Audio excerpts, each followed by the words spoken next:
Welcome, trainers, to Season 3 of the Pokemon Battle Federation. Here we are again, podcasting, third season in a row. Same three people. With me, as always, Jeremy Temple, leader of the Hartford Whalmers. Jeremy, say hi. Hey, glad to be here on the Pokemon Battle Federation podcast. Thanks, Mike. Um, We all have to Really shake the nice if rust you would look off. into the camera when you speak. I was looking at you. I wanted to look at my interviewee, trying to be a good host here. I think you'd be a good host because the people that are watching are the ones who deserve your attention and respect, Michael. But yeah, Wait, does it switch to me if I talk? I think Yes, and and also with me as always, uh, leader of Team Nohawk, Seth Graham. Seth, you've already said hi, but make it more formal. Hello, everyone. Okay, off to a running start as always. We're not in the same room this time. Uh, they're always better when we are, I think, but we got the next best thing thanks to technology. We're on Google Hangouts. This is an experiment for all of us, so it might fail miserably. We'll see. Um, you can expect only the best from the PBF podcast. Woo.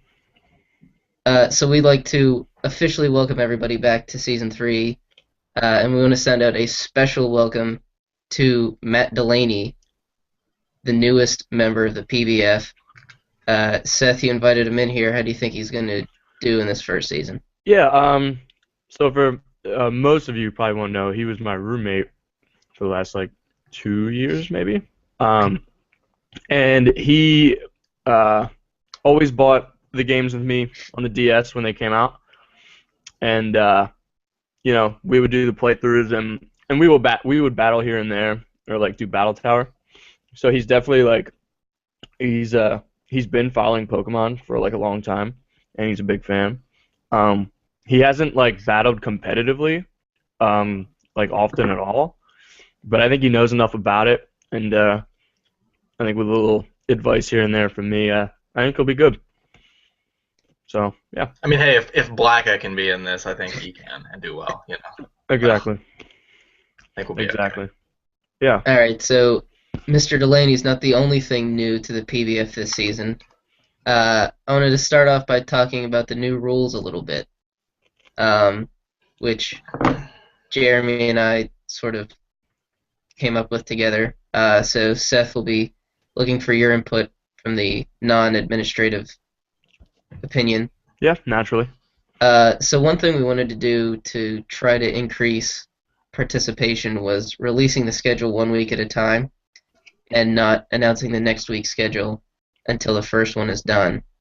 Uh, we wanted to sort of create some accountability for everybody. So now when people are waiting for their schedule, they can look and see who's the one slacking off and not participating. Yeah, Because with this system, nobody wants to be that guy who's holding Exactly. up the entire week. So it's kind of, on one hand you have the incentive to obviously play, but on the other hand you have the incentive to, not invoke the ire of the rest of the PBF, who hopefully have finished their games for the week. yeah. No, I think that's a good call. I personally I didn't look too far ahead down the schedule anyway. Unless it was the week I was battling Jeremy or something. But yeah, I think this is fine. I think it's perfect. Not having a set time frame to finish the battles, but kind of just relying on everybody to do it and pressure from everybody else to get it done so that we can move on. I think it's solid. That's what we're hoping for. Another big one is the banning of all legendaries, not just the uber legendaries, but even the Yeah, the birds. Elvies and the Azelfs of the world and the birds. Uh, Jeremy, this was your idea. Why don't you explain the reasoning? Yeah, so what really we decided on first, I'm sure you're going to get to it, is the auto drafting of the megas, Yeah, that was gonna be which the next. which You do we that did first. We can talk about that mostly first. because we decided we were going to do two megas, and at that point we just figured it would kind of speed up the draft process if we just randomly assign them. And so as a result, everyone got the 2 megas, which means there would only be an 8-round draft. And that was kind of done with the intention of having everybody stick through the draft and make the draft go quickly, because in the last 2 seasons when we drafted, everybody kind of petered out around the 7th round, and the guys from the 7th through 10th round really weren't used all that much. So by getting rid of all the legendaries, it really expanded the draft pool in that you have your 2 megas and then you have your 8 guys, but not all 8 of those guys are going to be OU, because I don't know off the top of my head, at least 30, good solid Pokemon are ruled out. So that, causes people to draft people like a Coffagrigus, or I mean, that's probably someone who would have got drafted anyway, but that's someone who might actually show up on a team this season because I there's probably no wouldn't have Zapdos. Granbull on my team if they're legendaries. What's that? I probably wouldn't have Granbull on my team if they're legendaries. Exactly. And you might use Granbull. It's a fairy type. It's got Heal Bell. Not saying you will, but you might. Yeah. And so that was really the logic behind that. We really wanted to kind of just get the megas out of the way because there's going to be 2 of them. Next season we'll probably draft them and maybe go back to the 10-round draft format, just because we have an idea for next season's draft to do it a little differently. But we're not going to worry about that now. Yeah. But ultimately, I think it worked out, because even though there were a couple of people that couldn't make it to the draft, we were done with that draft under an hour and a half. And the first 2 seasons, it was at least a 2-hour plus process. So I think it was a pretty solid experiment. No, it was really short, really concise. Everybody was pretty, like, they had their picks ready for the most part. The later rounds, I know it was harder to try to find like a diamond in the rough, but no, I would say it was overall much better than some other drafts I've seen done. And what did you think of your assigned megas, Seth? Oh, I'm cool with it. I don't know. I'm not I like megas, but I haven't like fully hopped on that train yet. So like, to me, like, like megas are obviously like supposed to be like, I guess, like part of like a cornerstone of your team, but I don't really view it like that. Like, I'm not relying on my mega too much, so that's just my opinion on it. So yeah, like, I agree. Mega's not a big deal. I agree with him on that one. The megas, I think there's a few megas out there that are actually good, because I like the megas that take someone who's absolutely useless and make it actually useful. Yeah. Like Lopunny, for example. So, I mean, I don't know how much I'll be using Lopunny, but I definitely will. But then you have someone like Slowbro, who Mega Slowbro is probably better than normal Slowbro. Yeah. But normal Slowbro is good anyway. Right. It's kind of like apples and oranges. I mean, one's got, you got your leftovers, recovery, and regenerator, and then the other one's got your tons more to defense or whatever. And then there's the other ones who, like, I don't know, Gyarados and Mega Gyarados. I mean, I prefer normal Gyarados just because of resistances and stuff. Yeah. But, like, I don't know, it's the ones like the Charizards, like, Charizard is useless, normal Charizard. Yeah. But the Mega Charizards are good. So, I don't know. Yeah. I don't know if you were asking me what I thought of my Megas, Mike, but I'm happy with them, I guess. We're always looking for content on the show. Yeah, no, I mean, if it was up to me, I would have kind of weaseled my way into like Mega Salamence and Mega Lucario, but our friends at random.org wouldn't have that, and even if they did, I think there would have been a few suspicions raised, but I don't think anybody got like too ridiculously Nobody got great. burned. And even if they did, it doesn't matter. You can only use one. Yeah, nobody got like 2 like really overpowered megas, and nobody got like absolute shit megas, if you ask me. We're gonna get into some detailed draft talk real soon here, but Seth, do you think the teams are too watered down because of no legendaries? Like, have we reached too far deep into the RUs and new territory? No, I was actually just looking at the like the roster / like currently looking at the roster, and like all of these people on here, like I literally, like, in my game have like EV trained literally almost all of these guys, like, because I deemed them like worthy of like being fun to battle with. So I definitely don't think, like, I'm just looking at like everybody's like number 9, 8, 9, 10 picks. I would use any one of those guys. Yeah, like I mean, I think the Mighty Ducklets, which I'm sure you'll have a few words about later in the podcast, Mike, took Dawn Fan in round 9, and Dawn Fan, Don Fans was OU previously. yeah. So I think it worked out. Let's get into the draft a little bit. Seth, you're looking at the rosters. Jeremy, Yeah. Yeah. I think you and I can pull them up here. Anything stand out to you guys? Any sleepers that you weren't expecting to go that late, or just overall really good drafts? So I just want to kind of just talk a little overview of the draft first. I mean, the first 5 picks were kind of what you expected. You have Talonflame, Aegislash, Ferrothorn, Greninja, Yeah. then Arcanine. I mean, hey, I'm not dissing Arcanine, very good. Physical sweeper or physical wall, and there's something to be said for drafting Pokemon you like. I can always respect that. Then you got the Sylveon. I mean, he's got Mega Pinsir, so exactly. Yeah. Firewall, that's perfect. That's my boy. You got Togekiss, Dragonite, Gengar, Sylveon, Rotom Wash. I mean, it's the first round was basically what the usual suspects. What? The usual suspects. Yeah. But even I like that the legendaries aren't there, because I'm sure you know my affinity for UU. I think it's the best tier. It should be the only tier. It's so much more fun.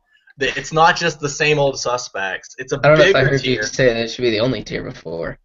What? I don't know if I've heard you say it should be the only tier. It absolutely should be the only tier, because in UU, you got these guys like, I mean, there's some people that shouldn't be in UU. You get swept by the Venomoth in UU. Mario and Blissey should not be in UU, but you also know my disdain for Smogon. But we have to kind of adhere to their tiers for a lack of a better system substitute. Although I did make that tier list, but I can't find it now. But you have these guys like a 9th round. Snorlax was a 9th round pick. Yeah, that's great. Sharpedo was a 10th round pick. Yanmega, 9th round pick. Dugtrio, a 10th round pick. Reuniclus, 9th round. Diggersby, 9th round. Infernape, I took Infernape on Delaney's team in the 8th. He's in his 8th spot. Yeah, I picked a Quagsire and a Mismagus before picking Infernape. Like Crocodile goes 10th. Seth, you were the king thief in the draft. You were. Every time you made a pick from like the 5th round on, I was like, how is he still on the board? I completely missed him, and you just stole him. Dude, how the hell I got Starmie in the 3rd round was beyond me. So for Delaney, I mean. Yeah. Do any rosters jump out at you guys as super powerful? I would take a look at Richard Haynes is pretty strong on the offense. Yeah, he's got a lot of offensive Pokemon, but he's got a decent amount of walls too. I would take a look at like if there's any weather teams. I think Blacka is looking like he's gonna attempt Sun. I wouldn't worry about it.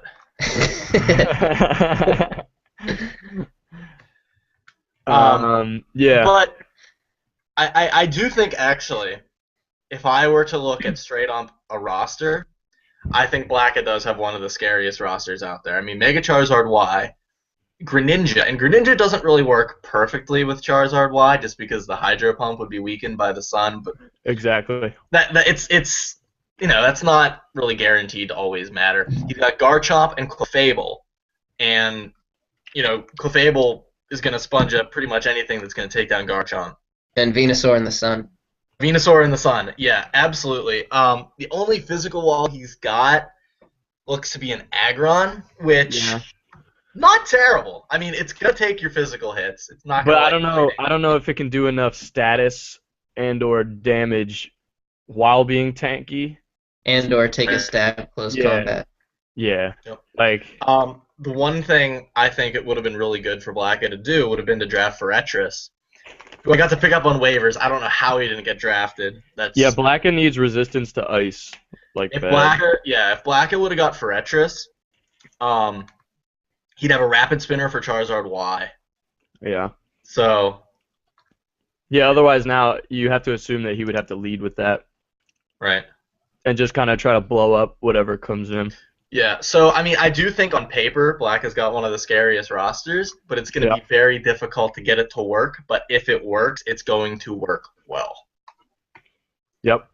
And I then agree. the other team I wanna look at here is the Mighty Ducklets. I think they have a very scary team. I mean, you have Mega Mawile and Mega Heracross. You could use either one. I don't Yeah. know what that smirk on your face is for, but I think he's gonna wipe it off if you face him because then he's got Aegislash, Goodra, Gyarados, Frostlass, Tangrowth, I'm who I just think is just an excellent I'm Pokemon. just working with the PBF lawyers to try to maybe file a trademark complaint, uh, claiming that he's the real Mighty Ducklets is a very bold move considering I'm one half of the controlling force of the PBF. He's just blatantly stealing my name, Yeah, but but hey, I mean, I don't off really the think top this of is your the head, forum to discuss that. how many rivalries can you say exist in the PBF? Real rivalries. Me and Not Jeremy. many. Yeah, I would say There's maybe you that, two, and maybe the built-in Arnold rivalry. Yeah, right? that one's always good. And then probably like Me versus Gordon, I'd Silverdale say. and Drew, just because they've played so many times. Right. And but now that ZJ Challingsworth is just making this stand and calling you out, basically saying that Really, let's it's just not the call it Mighty what it is. Let's Psyduck, just call it what it is. it's It's a the lack of Mighty creativity. It's a it's lack the of Mighty creativity, Ducklets. and So that's all. I think it's a nice little built-in rivalry. I think it should be a solid match just because I don't know what your team is. I don't really care, but I'm pretty sure that his team's going to be tough to beat by anybody if he uses all of his tools correctly. I mean, it's going to be. It's a lot of physical, not a lot of special anything. I don't know, man. If you got Gudra and Frostlass, that's scary.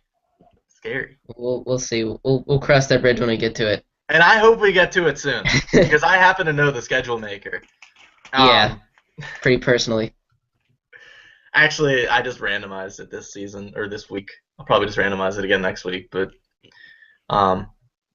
he's in your conference, so you'll face Our him eventually, conference. and that'll be a nice little thing. I don't know if we're bringing back battles of the week, but I think it would be in our best interest instead of doing battles of the week saying, oh, in retrospect, this battle was really good. I think we should kind of highlight some at the beginning of the week. Say, take a look at the schedule and be like, oh, shoot, guys, look, this week it's a rematch of the PBF Season 2 finals where Silverdale takes on Rataz Tatas.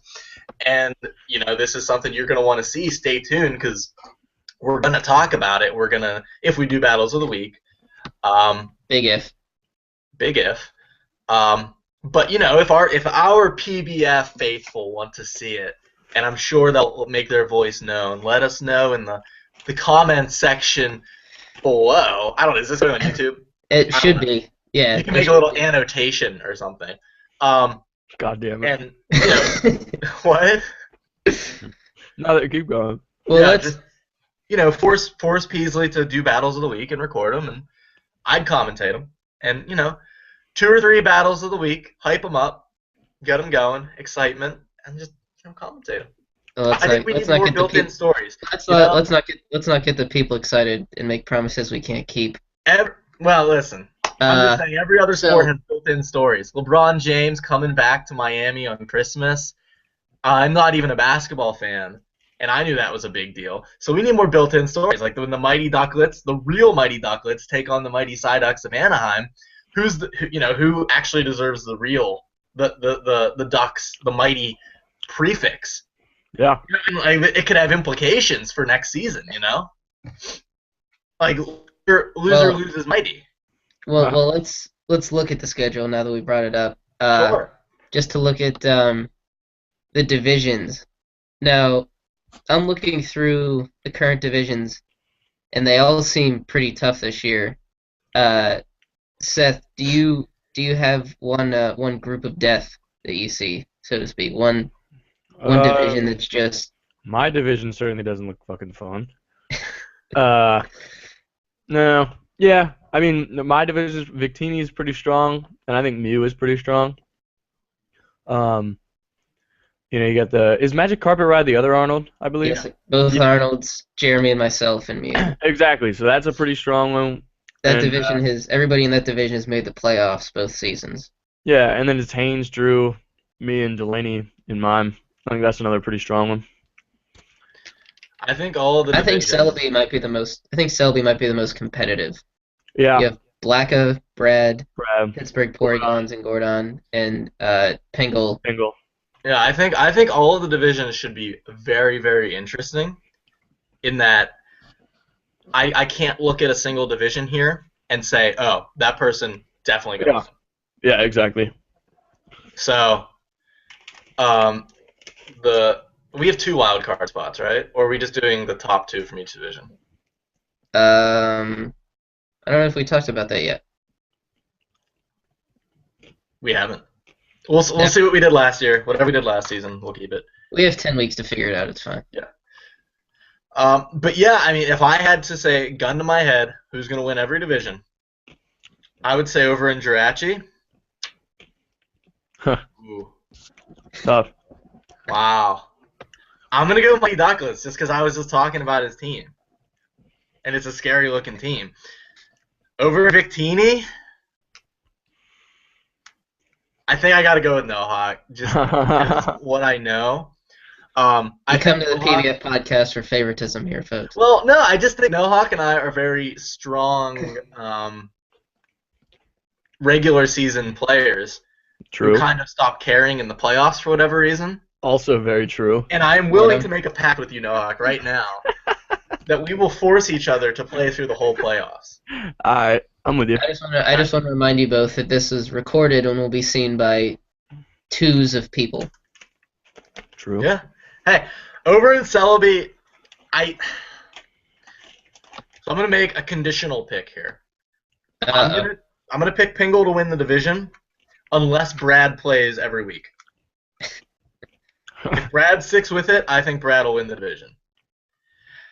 And as for my division, you can just say you. No, see, normally I would say me, but I've played Maestra Missy either 2 times or 3 times, and I know she's beaten me twice. So she's either gone 2 out of 3 against me, or has beaten me every single time. I don't remember. She always beats me too.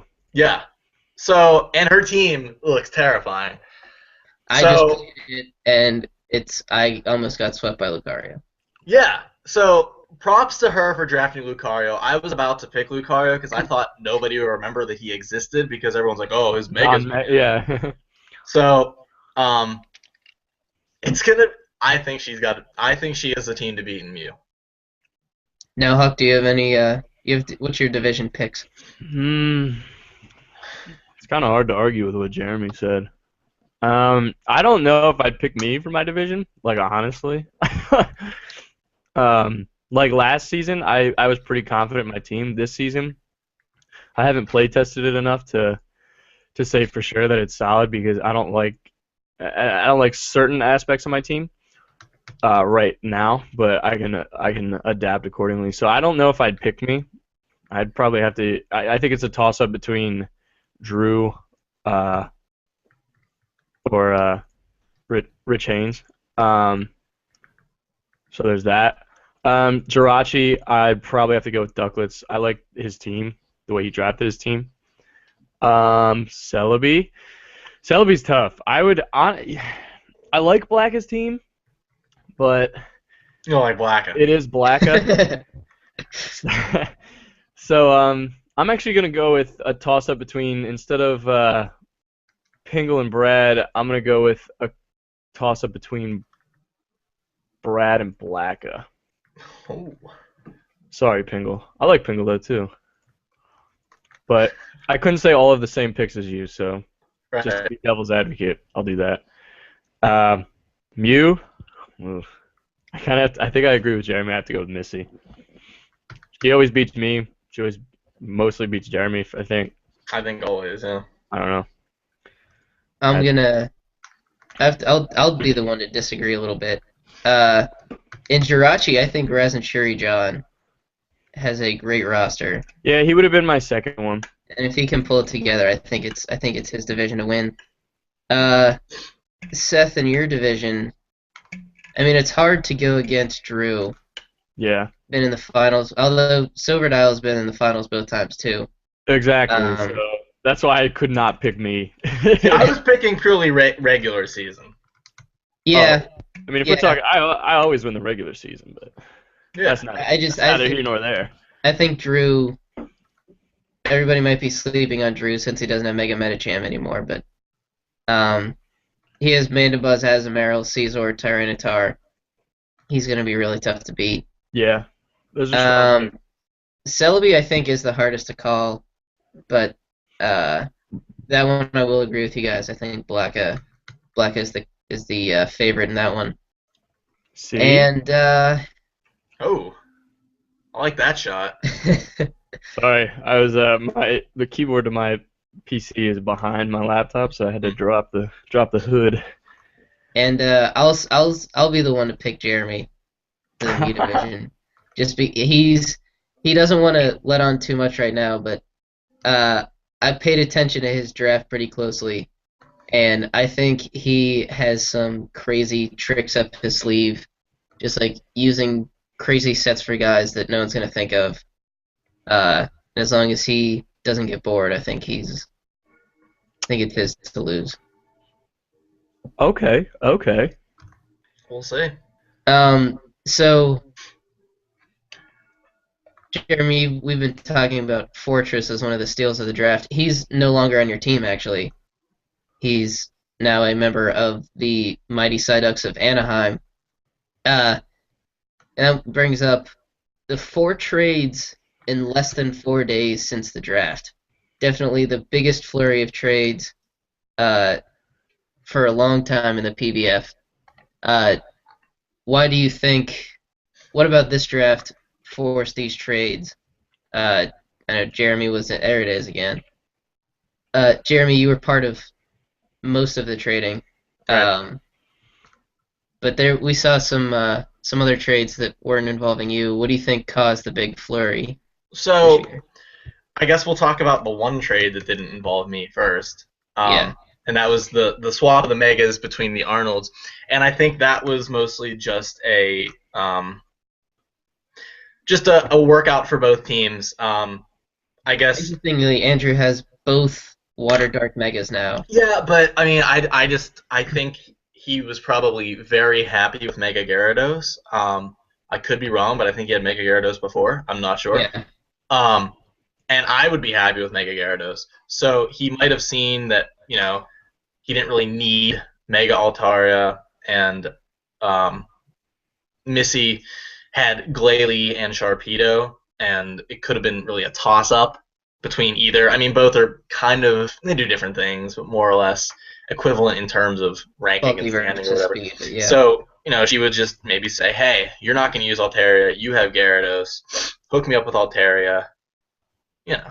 yeah. So Seth, instead of just listening to Jeremy talk about his trades for a while, I want to hear Yeah. your opinion as a third party. To the Jeremy, just to the just trades. yeah, just to recap, Um, Jeremy Jeremy turned Venusaur into Blissey via Alakazam in a 2 trade move, I and know then Jeremy. traded his Fortress wire pickup to me for Crawdont. So just looking at what Jeremy did, what do you think about his moves and the um, layout afterwards? I mean, he definitely is a strong team. He replaced. So I know he was all about the Mandibuzz Blissey combo for like his walls, and he got half of it, and he kind of just replaced Mandibuzz with Gliscor, which is fine. So that it was obviously like a good pickup for him because if you look at like obviously like he did not have like a really good special wall unless like Mega Slowbro kind of, but not really. But as far as the trades, like I know I was talking to Blacka before he made like the Alakazam trade, and I was talking to him and I said like it made both teams better. Like it helped Blacka's Sun team, and obviously like 1-for-1 Alakazam is better than Venusaur, so it made Jeremy's team better too. Um, so I thought like I was cool with that one. I'm cool with it. I mean, and like everybody like, I mean, yeah, like even if he's piecing together like, like a really good team, ultimately like when it comes to trades, it's like it's a two-way street. It's not like he's conning these people into giving up these guys. So I mean, I'm cool with it. Well, Alakazam for Blissey kind of sounds like a con, but It depends on what each team needs. But I know like I would say it's slightly one-sided just because there are way more special sweepers than there are like walls. So in terms of like availability, like Blissey is really like is worth a lot because there isn't another Pokemon that can do what Blissey does, but there's a bunch that can do what Alakazam does.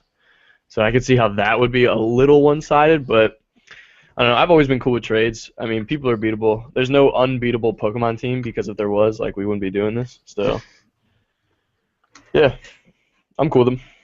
Yeah, I mean, it's kind of so I had the last pick in the draft, which turned into the wraparound, which means you make your 2 picks and you don't draft forever.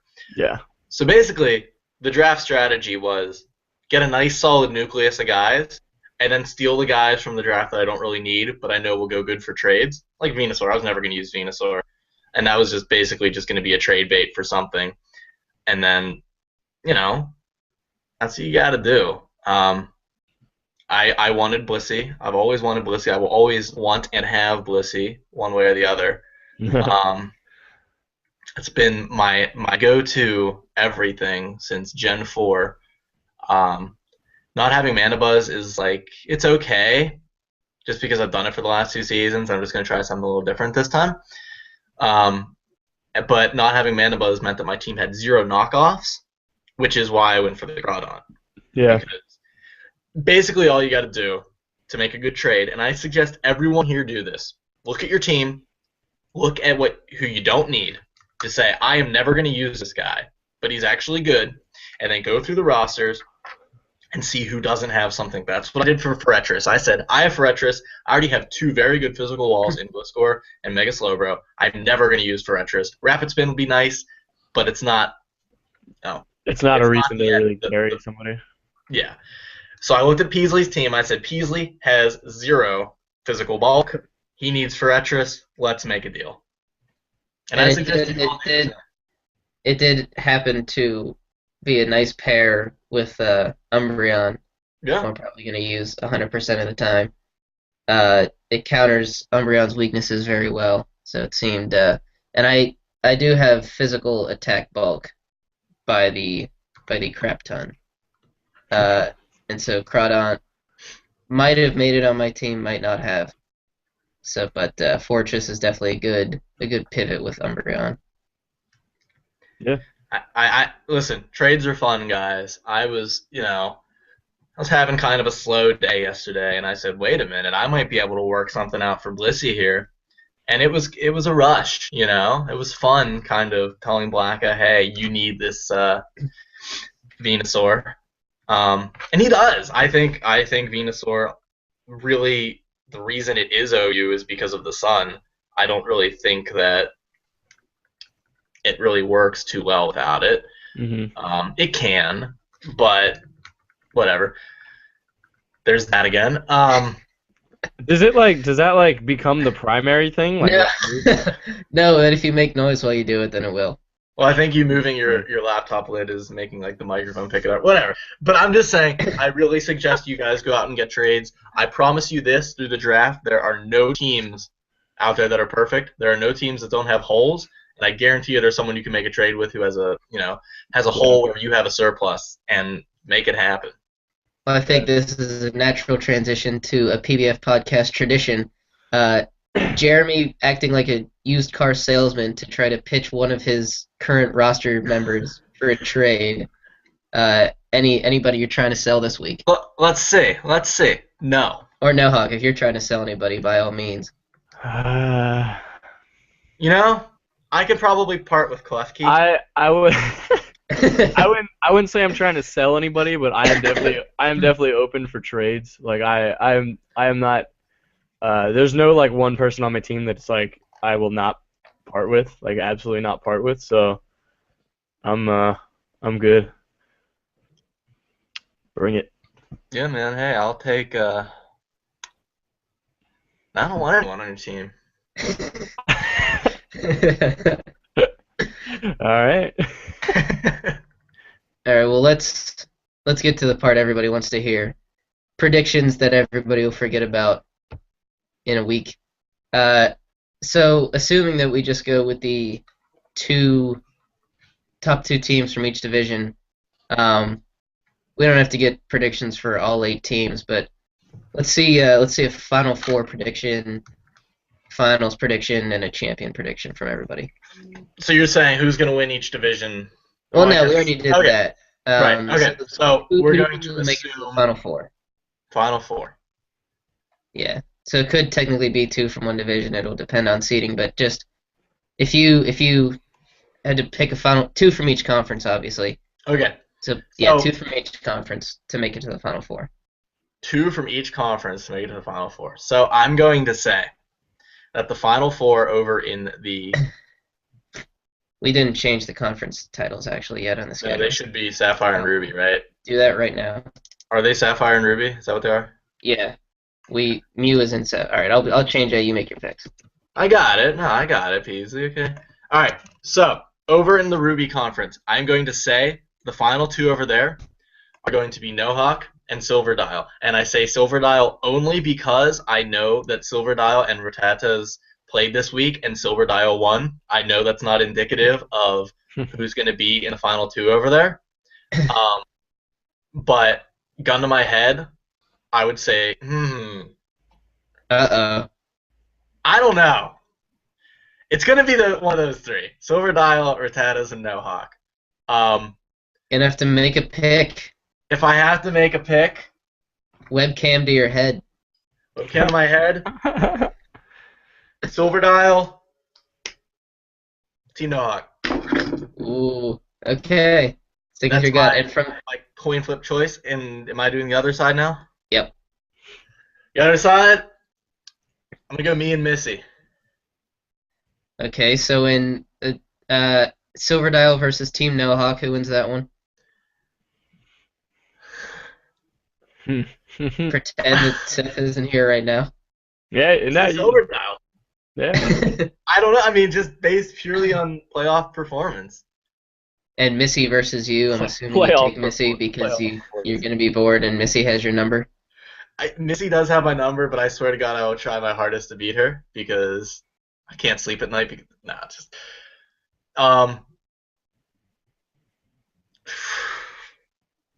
I haven't seen who she has on her team. She played me with Lucario, Spiritomb, Chandelure, Mega Altaria, I think Tyranitar, and someone else.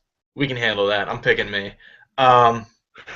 So Hartford Whalers versus Silver Dial, who wins it all? So I think me and Silver Dial are 1-1 against each other. I could be very off. With very different teams, we should say. Very different teams. Yeah. It depends on who his walls are. I'm going to look at his walls. His walls are Florgus. And Florgus.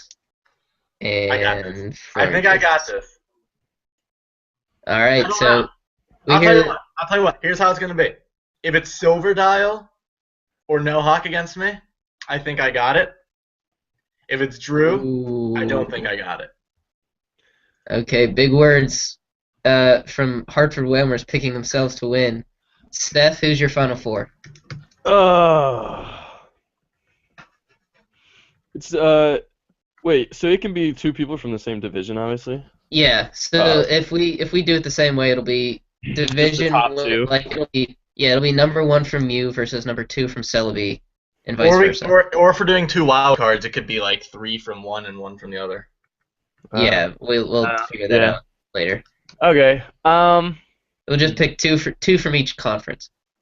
I'm gonna go with Silver Dial and Rattatas Tatas Wow. on the right side, and I would have Drew winning that, and then I have to have Jeremy and Missy on the other side.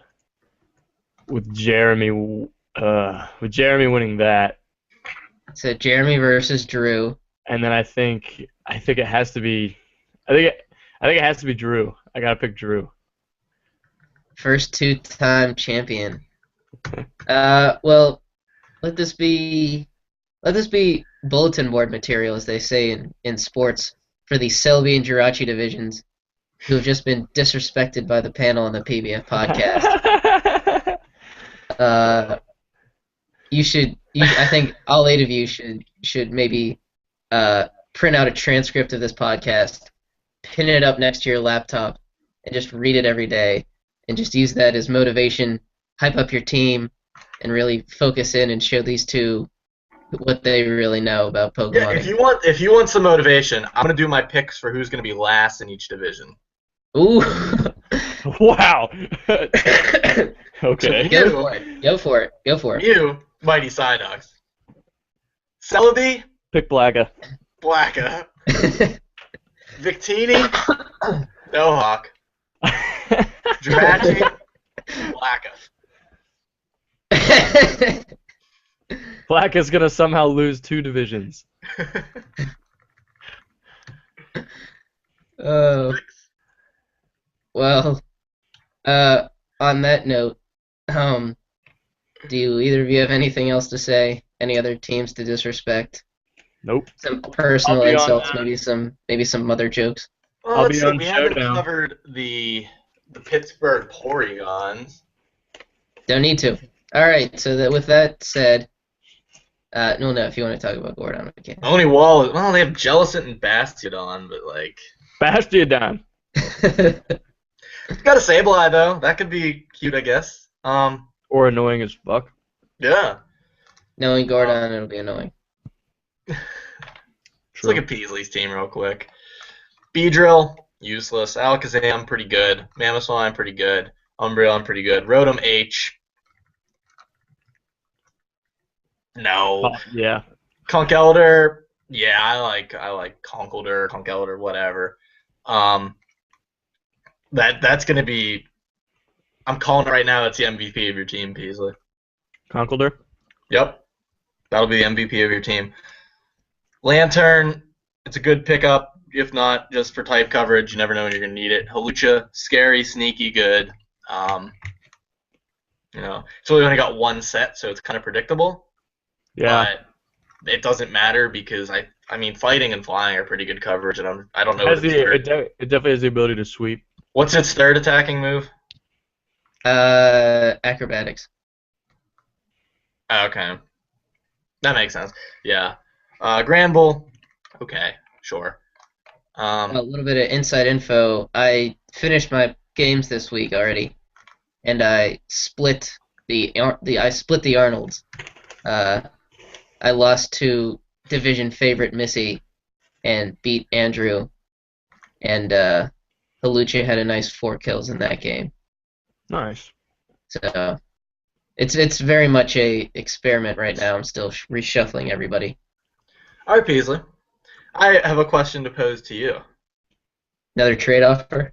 No, God, no, not off your crap. All right.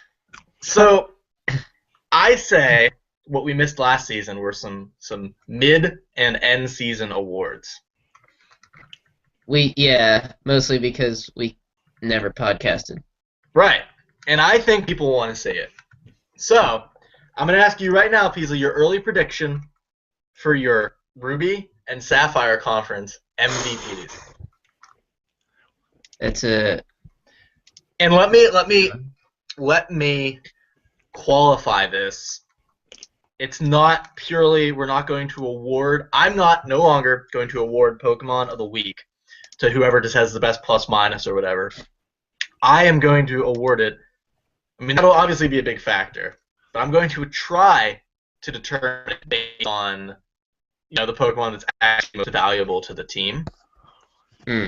Because I mean, I play a style that doesn't focus on sweeping at all, and so like if I were to bring in Haxorus at the end and just clean everything up when it's already been weakened, I mean, yeah, Haxorus put in a lot of work, but it doesn't mean it was the most valuable to the team and didn't put us in a position to get there. You know what I'm saying?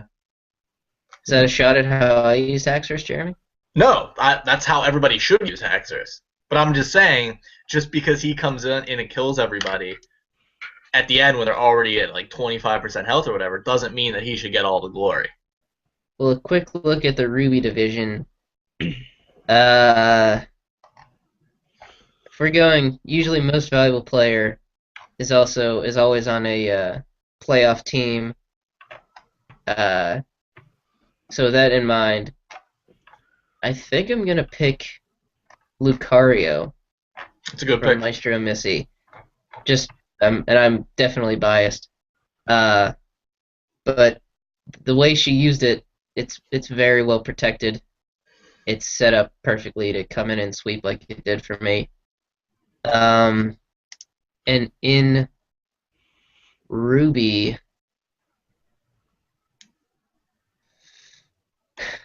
that put me completely on the spot here. I think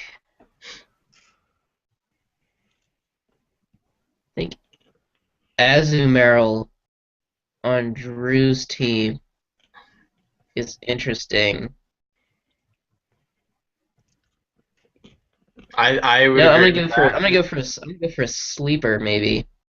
I'm gonna say Starmie on Delaney's team. Yeah. Nice. Okay. I'm actually Because going to he second is Azumarill because okay. Azumarill is way too good to not always do well, and when it has Mandibuzz backing it up, it's going to be scary. What about an electric type attack? I mean, that's a problem too, but he's also got Jolteon True. He set that up very well. and Garchomp. And is Camerupt? Camerupt's Rock Fire, huh? No, is he Ground Fire? I think Ground he's around. There you go. He's got tons of electric resistances. You wanna change that Final Four pick to Drew? The coin has me choosing, I think, Silver Dial, so I can't go against the coin. It hasn't steered me wrong yet. No, Hawk, do you have any picks for possible MVP? Nah, it's way too hard to tell at this point. I got nothing. My Sapphire pick MVP, by the way, is we're going to go... Blissey? No. We're going to go Goodra on the Mighty Ducklets. I really wanted Goodra. Yeah. Actually, I'm taking that back. Uh-oh. Consider that one taken back. Taken back. We are going to go Togekiss on Pingle's team. Yeah. That's what we're going with. Yeah, I think he used it last year, and it's a brick wall. It's scary. Scary. Seth, you But don't yeah, wanna, hey.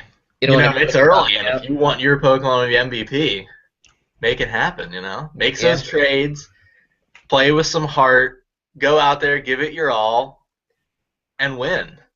And, my predictions are just that, predictions. Considering I picked my Final Four mostly with the help of a coin, that obviously means that nothing is set in stone, or something would have jumped out at me and I would have said, oh yeah, this, oh yeah, this, oh yeah, this. And I didn't. So just because I didn't pick anyone from Celebi or Victini or Jirachi, I picked someone from Victini. Yeah. Doesn't mean they can't win. So hey, and I think everyone's got a chance, except maybe like Blacka, but he never had a chance to begin with. That's true. But we had to put him in the draft anyway. Needed a body. Nope. All right, so I guess that about wraps it up. How about wraps it up? It does. Lucario Knight is fine. Baton Pass, fine. Swagger, fine. Should have said that earlier when people were still listening. That's true. Although it is on the page, so this is kind of my traditional, typical rant against Smogon. You guys can turn off the podcast now if you want. I'm just saying. Baton Pass, what do they have banned? They don't have Baton Pass banned. They have, how many people can you not have it on? You can only have it on one person. I thought 2 was the max. Oh, maybe 2. Like, whatever. If you let them do a baton pass chain of more than 2, like, you deserve to lose. Come on. And, like, Swagger, I like Swagger because I would always just bring someone with a Lumberry, and they'd Swagger you, and you just get +2 attack for nothing. But Yeah. hey, that's just me, man. All right, no Hog, any closing words? Maybe you want to take the dissenting opinion Uh, and good. just ride with Team Smogon. No, I'll say. Oh, I'm cool with all that. Yeah, don't Um, dissent, because if there's one thing I learned in law school, it's nobody reads the dissents. no, yeah, I'm cool with that. I would just say, are we like wrapping this up? I think so, unless there's No, another no, topic you no, want to no. cover. No, I'll wrap it up. I was just gonna say like, good luck to everybody. Um, like I would like to. I'll piggyback on Jeremy's point and say, definitely try to make trades. If you see a hole in your team, find a hole in somebody else's team that you can fill. And You should have adjusted your cord again when you said that. try to make something happen. But no, other than that, good luck. Everybody do your battles. I may be the last one to do mine, but do as I say, not as I do. And yeah, that's it. All right, well, thank you very much for watching and or listening to the PBF podcast. I think this already makes more podcasts than last season, so we'll try to keep up the pace as best we can. Like, favorite, subscribe, tweet, retweet, all that good stuff. Everybody do your battles. We're not going to move forward until you do. Good luck, everybody, and most importantly, have fun with Pokemon. Woo!